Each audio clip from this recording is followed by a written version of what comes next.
Dikisahkan ada seorang pemuda berandalan yang suka mabuk-mabukan.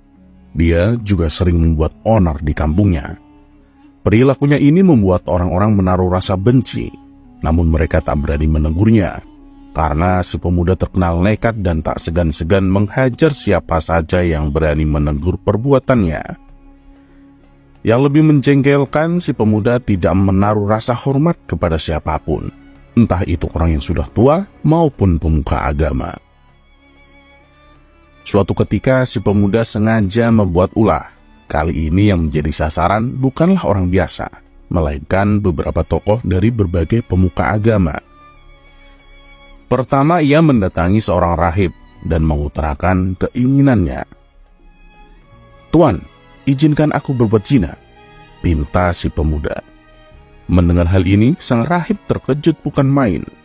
Dengan menunjukkan ekspresi tak suka, sang rahib menjawab, "Dasar pemuda laknat, kalau kamu mau berzina, itu urusanmu. Jangan minta izin dariku." Si pemuda kembali berkata, "Tapi aku menginginkan izin darimu. Anda mau mengizinkan apa tidak?" tanya si pemuda. "Kamu sudah gila ya?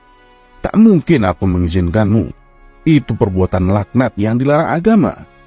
Kalau aku mengizinkanmu, itu sama saja aku memperbolehkan orang untuk berbuat dosa," balas sang rahib dengan tegas. Tanpa diduga, si pemuda langsung melayangkan pukulan tepat mengenai wajah sang rahib.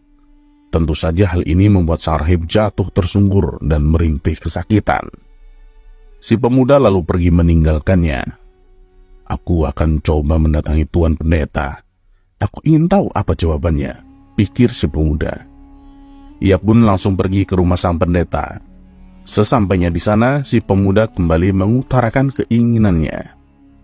"Tuan Pendeta, izinkan aku berbuat zina," pinta si pemuda.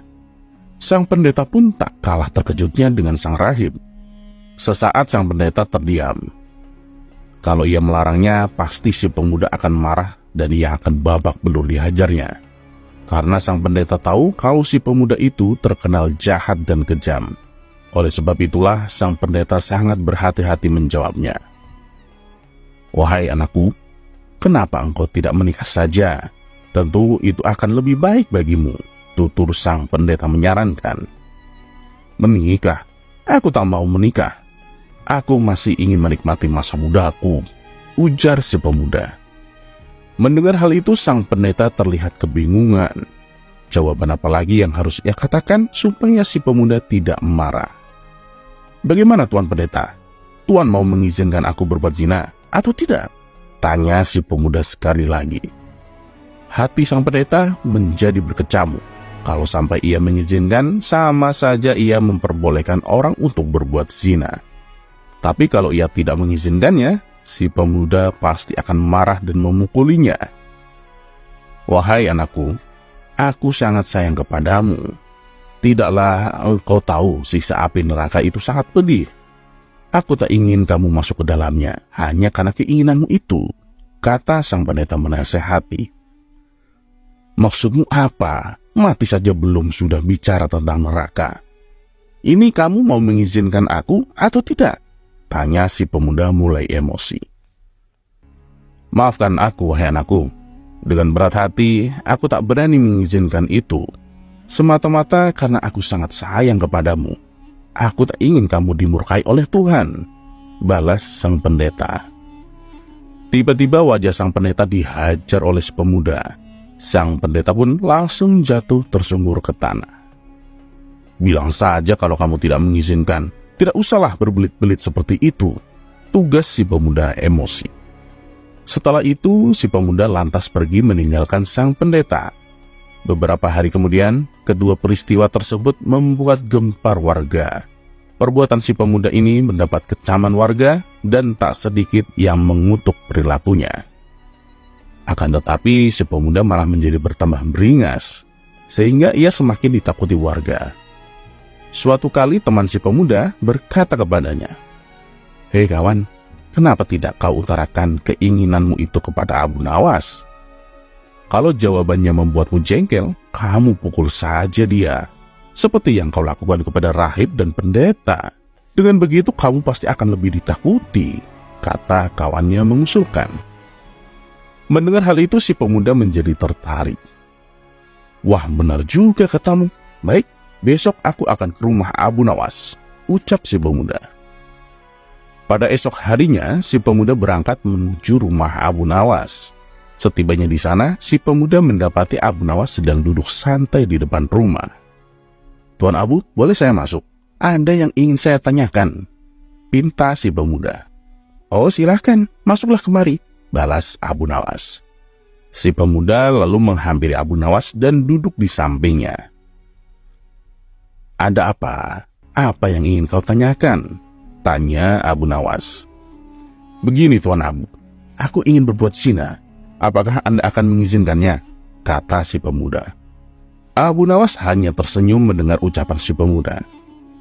Tenang, aku akan mengizinkanmu. Tapi sebelumnya, kamu harus menjawab 3 pertanyaanku, ujar Abu Nawas. Silakan, apa yang ingin Tuan tanyakan kepadaku? Ucap si pemuda. Kalau dia sampai bertanya tentang siksa neraka, aku akan langsung memukul kepalanya, pikir si pemuda. Pertanyaan pertama, apa kamu rela kalau ibumu disetubui oleh seorang pemabuk dan pembuat onar? Tanya Abu Nawas. Wah, tentu saja tidak rela, dan aku akan mencegahnya dengan cara apapun, jawab si pemuda. Nah, begitu juga dengan orang lain. Mereka tidak akan rela bila ibu mereka disetubui oleh orang sepertimu, tutur Abu Nawas. Sekarang pertanyaan yang kedua. Bila kelak nanti kamu punya seorang putri, apa kamu rela kalau anak putrimu disetubui oleh seorang pemabuk dan pembuat onar? Tanya Abu Nawas. Tentu saja tidak terima Tuan Abu. Saya tidak rela bila putri saya berzina dengan orang seperti itu, jawab si pemuda. Nah, orang lain pun demikian. Mereka tidak terima dan tidak akan rela bila hal ini terjadi pada putrinya, tutur Abu Nawas. Sekarang pertanyaan yang ketiga. Apa yang akan kamu lakukan bila kamu meminjamkan barang kepada orang lain dan barang itu sangat berharga bagimu? Akan tetapi orang yang meminjam barang berhargamu justru malah merusaknya dan mengotorinya. Tanya Abu Nawas. Kalau ini aku sangat marah. Aku akan menghajarnya habis-habisan. Bisa jadi aku akan membunuhnya dengan cara yang paling sadis, jawab si pemuda. Abu Nawas pun tersenyum mendengar jawaban si pemuda.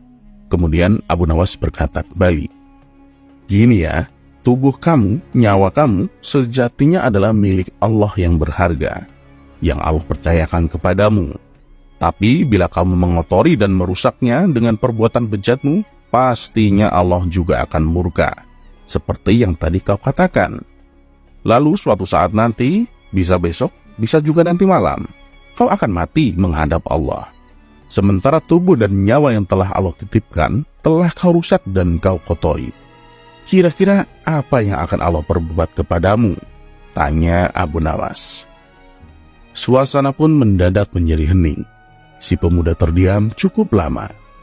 Ia tak menyangka dengan 3 pertanyaan yang diajukan oleh Abu Nawas.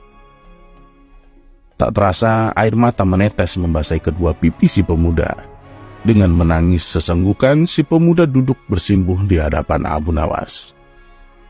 Tuan Abu, saya tidak sanggup membayangkan siksa yang akan Allah berikan kepadaku. Kira-kira apakah Allah akan mengampuni segala dosaku bila aku bertobat? Tanya si pemuda. Wahai anakku, Allah itu Maha Pengampun, lagi Maha Penyayang. Siapapun yang mau bertobat dan tidak akan mengulangi perbuatan bejatnya, Allah pasti akan menghapus semua dosa dan kesalahannya. Dan kamu juga harus meminta maaf kepada semua orang yang telah kamu zalimi, kata Abu Nawas menasehati.